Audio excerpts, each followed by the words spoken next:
So I know that everybody's talking about the latest news that came out of San Diego Comic-Con with Harley Quinn, My Adventures with Superman, but one show in particular, Batman Caped Crusader, I think is the best reimagining of the Bruce Timm animated series that I think we'll probably ever get. So Batman Caped Crusader, which is produced with the likes of Matt Reeves, J.J. Abrams, and Bruce Timm, is basically a reimagining of the animated series. It's set with a more 40s style noir theme to it, but it's basically reimagining the entire origins of Batman, his rogues gallery, and basically it just expands upon that by reintroducing some ideas from the animated series and just throwing it on the wall, trying to see what works. And to be honest, I think most of the stuff in this show really works. So I know that everyone really misses Kevin Conroy's voice as Batman because he is just so iconic as that character, especially with the Arkham series, but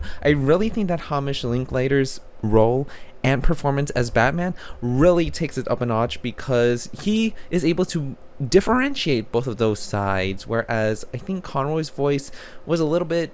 trying to balance between Bruce Wayne and Batman, but Linklater's voice really just accentuates those two different sides, and in the show he's able to give these two sides of Bruce Wayne unique personalities, to be honest, because Bruce Wayne is completely the self-righteous and confident guy that he is as a rich billionaire, and Batman, he really puts more of Bruce's pain into Batman and his entire investigation throughout the series, and just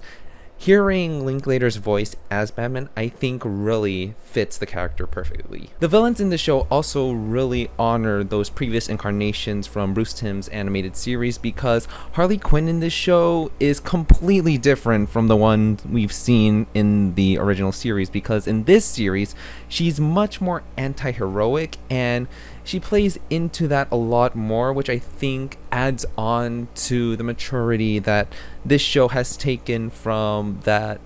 previous series. And I think Harley Quinn works as one of the biggest villains. And speaking of villains, we also have Clayface, we have Killer Croc, but I feel like some of those characters are more of the monster obstacle of the week type deals, especially with Cobblepot. Because Penguin only appears in one of the episodes, I think in the first episode, and I think if they had a little more involvement in each episode, I think it would have played off really nicely, but they also have a bigger impact on Harvey Dent's arc in the show, which I think really needs its own explanation. Honestly, this show is as much Batman as it is Harvey Dent's journey, which is basically a similar plot to The Dark Knight, but I think it works for this show because we see that gradual growth between Batman and Harvey Dent as they sort of embrace these heroic and villainous roles, because Batman, he's learning to get out of his old ways and trying to let go of the dread, of the terror, of the sadness that he had when he was a child. Meanwhile, Harvey Dent is trying to be the hero, but he's also really trying to do the right thing through any means necessary. And I think by having that dynamic and bringing it up from The Dark Knight and implementing it into this 10 episode series, I think it really improves it, because you see the villain's effects on Harvey Dent as he prosecutes them, which goes to no avail, and Batman, who actually does things successfully, you can see that change occurring gradually, and you can see how Linklater and Bader's performances as Batman and Harvey Dent improve over time and change, which I think really goes to show how the show likes to evolve these characters from the original series. I think one other problem that people might also have with this show is the fact that Bruce Timm is seemingly incorporating the relationship between Bruce and Barbara, which I really think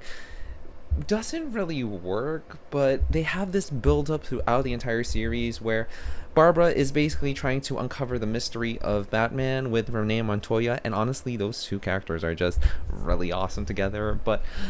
Batman and Barbara being put together in this sort of weird relationship, I think might throw off some people, because well, obviously Barbara is this young woman and Batman is this old guy, and just seeing them like grow this weird relationship together is kind of off-putting. But at the same time, if they keep it separate for the next season, which this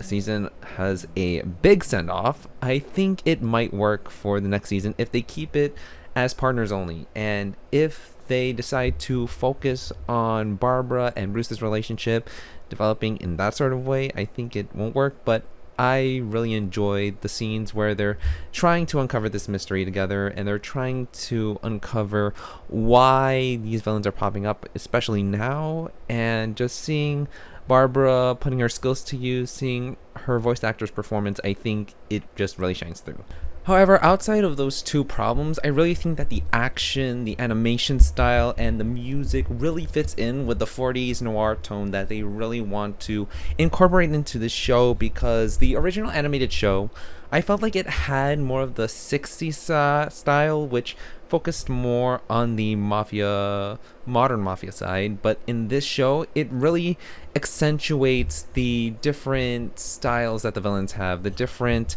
looks, and the more apparent darkness that this tone really has, especially with those shadings and those looks and those designs. They really feel more noticeable than they were in the original series. And I think that this entire show, this entire world is really creatively done, and I just really love the styles that they go for, and the action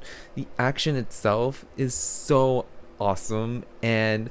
honestly, it goes without saying that the action in this show just hits so strong, especially in the later episodes when things get more intense. But I really think that you really want to sit in for this entire ride, which is going to be a wild one. Overall, I'd give Batman Keep Crusader a 4.5 out of 5. If they sort of fix those problems, especially with Bruce and Barbara's relationship, I really think that it can become its own thing outside of the animated series, because if that's what it's based upon, then it has the potential to go further, especially with the second season and where it's going. I really think that it has potential to grow. So that's my take on Batman Keep Crusader. And when it comes out on August 1st, we'll see what the people say. But honestly, hope you enjoyed.